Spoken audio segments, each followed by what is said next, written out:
Murid bodoh menjadi murid pintar butuh berapa lama? 1 hari sudah cukup. Kita sebut saja namanya Susi. Dia tidak bisa matematika sama sekali. Tiba-tiba terjadi kecelakaan, dan itu membuat kehidupannya berubah. Cerita dimulai karena nilainya yang sangat jelek. Dia kabur dari ujian, sendirian duduk di taman, dan berharap bisa hilang dari dunia itu. Tiba-tiba dia melihat dunia lain di dalam air, dan ada suara gendang. Dia mendekati dan melihat dunia lain. Dia mencoba memasukkan kakinya, tetapi karena terlalu dalam, dia langsung melompat ke dalam. Lalu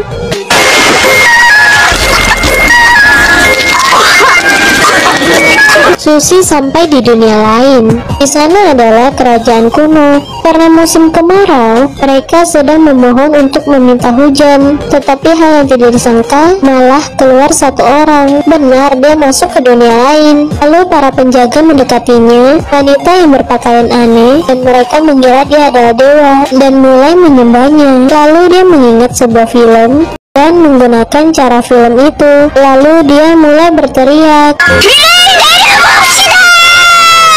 Pada saat mereka tidak melihat, dia segera lari, mengganti bajunya. Pada saat dia ingin mengambil handphone, seorang laki-laki menangkapnya dan membawanya ke depan kaisar. Kaisar tidak percaya sama sekali.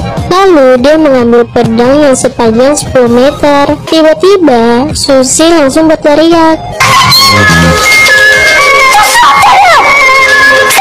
Kebetulan Kaisar ingin menyelesaikan satu masalah dan mengeluarkan satu soal. Sedikit tidak percaya dan memberikan satu soal, tetapi Susi berhasil menyelesaikannya. Sedangkan ilmuwan Kaisar membutuhkan waktu yang sangat lama. Kaisar itu sangat kaget dan menganggap wanita ini pasti dewa. Karena semua orang di sana tidak bisa menghitung, Susi yang murid bodoh menjadi murid yang sangat pintar, lalu mulai mengajarkan si Kaisar. Tugasnya adalah mengajari Kaisar berhitung. Tetapi di zaman dulu, hanya berhitung saja tidak cukup.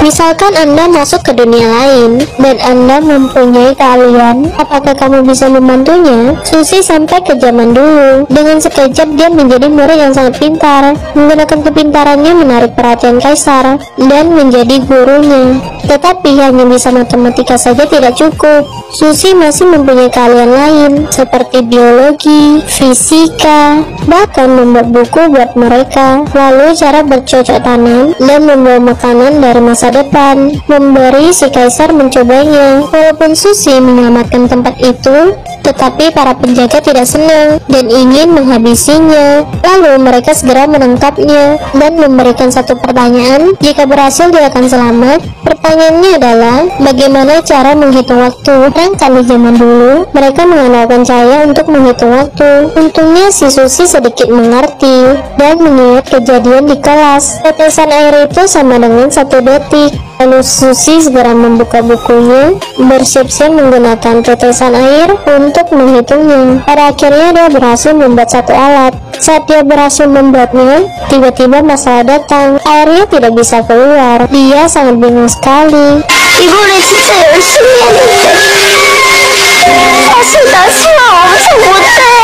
dan dia hanya bisa menangis karena tugasnya tidak berhasil. Lalu Kaisar akan melindunginya. Demi keamanan si Susi, dia menyuruh temannya membawanya pergi. Tetapi hal yang tidak disangka, temannya sudah disuruh. Lalu dia mengeluarkan senjatanya. Pada saat sampai di hutan, pria itu menggerakkan badannya. Hal yang tidak disangka, dia malah menyelamatkan si Susi. Pria itu tidak ingin mencelakainya, bahkan memberi kuda kepadanya. Tetapi si Susi tidak bisa mengendarai kuda. Lalu dia mengingat lagu kuda yang dia sukai.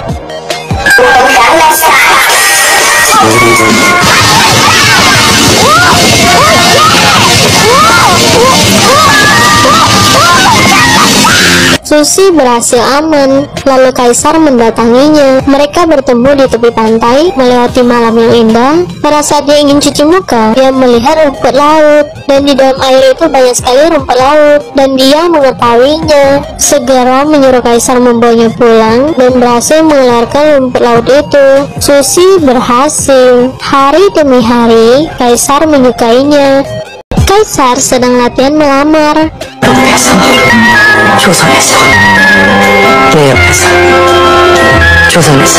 Tetapi ia tidak menyangka wanita yang dia sukai ingin segera pulang. Pria itu tanpa berpikir panjang dan sampai di malam hari dia membawa Susi ke tempat rahasianya. Di sana dipenuhi dengan tulisan dan memberi sebuah hadiah, berlutut dan melamarnya.